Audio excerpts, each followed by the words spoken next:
ఇప్పుడు మిమ్మల్ని అడుగుతున్న ఇంకా అక్కడక్కడ కొంత చెత్త వాసనలు ఉన్నాయి. ఇంకా రాజకీయాల్లో క్రిమినల్స్ వాళ్ళు మారరు, జీవితంలో మారరు. మనం మార్చాలన్నా మారే పరిస్థితి శాశ్వతంగా వీళ్ళని మార్చేయడం తప్ప లేకపోతే వీళ్ళు మారే పరిస్థితి లేదు. కుట్రలు, కుతంత్రాలు, ఇంకో పక్క సోషల్ మీడియాలో ఆడబిడ్డల పైన పోస్టింగ్స్ పెట్టి మొన్న సాక్షాత్తు డిప్యూటీ సీఎం కుటుంబం పైన పెడితే అడిగితే ఇది మా స్వేచ్ఛ, మా ఇష్టం అనే పరిస్థితికి వచ్చారు. అలాంటి వారికి రాజకీయ పార్టీలు డబ్బులు ఇచ్చే పరిస్థితికి వస్తున్నాయి. నేను ఎప్పుడు కూడా పౌరుషంగా మాట్లాడను, కానీ ఒక్క విషయం మీరు గుర్తుపెట్టుకోవాలి. ప్రజల్ని కాపాడాలనేటప్పుడు నా ప్రాణాలు కూడా లెక్క పెట్టుకోకుండా పనిచేసిన వ్యక్తిని నేను. నాకెవ్వరితో గొడవలు లేవు, తగాదాలు లేవు. కానీ ప్రజల యొక్క జీవితాలకు ఆటంకాలు కల్పించి మీ జీవితాలతో ఆడుకోవాలంటే స్టబన్గా ఉండడం తప్ప వేరే మార్గం లేదు. ఒకప్పుడు తీవ్రవాదులు మీరు చేసే తప్పని చెప్పాను, నా మీదనే దాడి చేశారు. 23 క్లేమోర్ మైన్స్ని బ్లాస్ట్ చేశారు.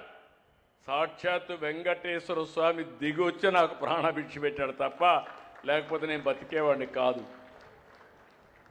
ఇంకో పక్క మత విద్వేషాలు రెచ్చగొట్టే వాళ్ళపైన రాజీ లేని పోరాటం చేశాను. చిన్న పెద్ద రౌడీలుంటే, వీధి రౌడీలుంటే వాళ్ళ గుండెల్లో రైళ్లు పరిగెత్తిచ్చా. వేరే రాష్ట్రాలకు పారిపోయారు, ముఠాలు అణిచివేశాం. కానీ ఇప్పుడు వచ్చింది నాకు పెద్ద సమస్య. ఈ గొడ్డలి పార్టీ మామూలుగా అది. ఈ పార్టీని చూస్తే నిన్న ఒక ఉదాహరణ, ఇలాంటి ప్రతిరోజు జరుగుతూనే ఉన్నాయి. ఒక అతను మాజీ మంత్రి, శ్రీకాకుళం, ఒక యాక్సిడెంట్ కొడుకు చేశాడు.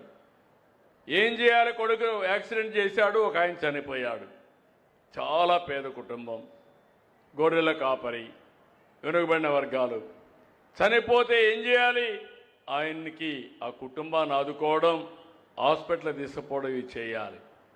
చెయ్యకుండా ఆయన తప్పించుకోవడానికి సీసీటీవీ కెమెరాలు అన్నీ ఉన్నాయి నా దగ్గర. ఇప్పుడు ఎవడైనా తప్పు చేస్తే ట్రాక్ చేయడం సెకండ్స్లో పని తప్ప ఎవడూ తప్పించుకోలేడు. ఆ విషయాలు గుర్తుపెట్టుకోవాలి.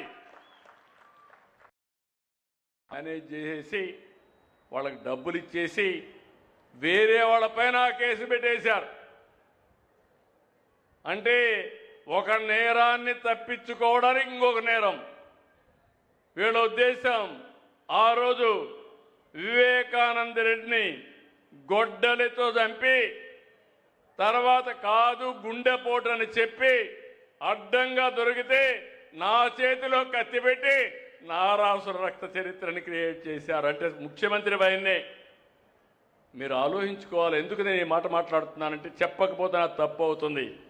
హెచ్చరించడం నా బాధ్యత. ఈరోజు దీపావళి పండుగ చేస్తున్నాం. ఎందుకు దీపావళి పండుగ? నరకాసురుడనే ఒక రాక్షసుడు ఉండేవాడు. అతన్ని చంపిన తర్వాత దీపావళి పండుగ చేసుకుని ఇలాంటి దుర్మార్గులు ఉండకూడదని ఒక మెసేజ్ కోసం చేసుకుంటున్నాం. కొంతమంది అంటున్నారు మీరు మాట్లాడొద్దండి. నేను మాట్లాడను. మళ్ళా మీరు వచ్చి రఫరఫా అంటా వస్తే మీరు కూడా ఏమారిపోతే అది నిజంగానే రఫరఫాలు ఆడిస్తారు.